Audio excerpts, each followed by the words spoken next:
मदीहा इमाम किस अदाकार के साथ सारी जिंदगी काम करना चाहती हैं?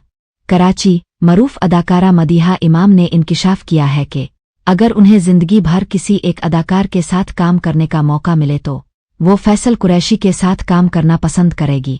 निजी टीवी के प्रोग्राम हंसना मना है में मेज़बान ताबिश हाशमी से गुफ्तगू करते हुए मदीहा इमाम ने अपने कैरियर और ज़ाती तजर्बात से मुताल्लिक दिलचस्प वाक़यात सुनाए।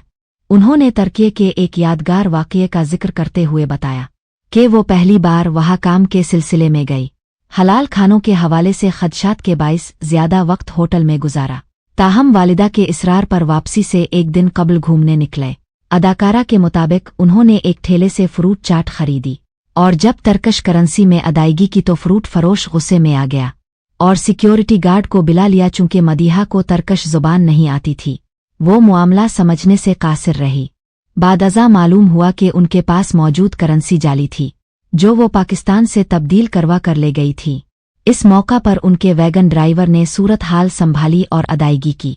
मदीहा इमाम ने एक दिलचस्प वाक़या ये भी बताया कि बैरून मुल्क एक शॉपिंग मॉल में एक खातून उनके पास आए और उनके ड्रामों की तारीफ करने लगे, लेकिन वो दरअसल यमनी जैदी के ड्रामों के नाम ले रही थी।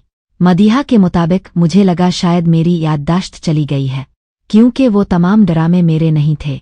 अदाकारा ने बताया कि खातून ने उनसे ऑटोग्राफ मांगा तो वो शर्मिंदा भी हुई और अफसोस भी हुआ। इतने में खातून के शौहर आए और बताया कि ये मदीहा इमाम है, जिस पर वो खातून अपने शौहर से बहस करने लगे।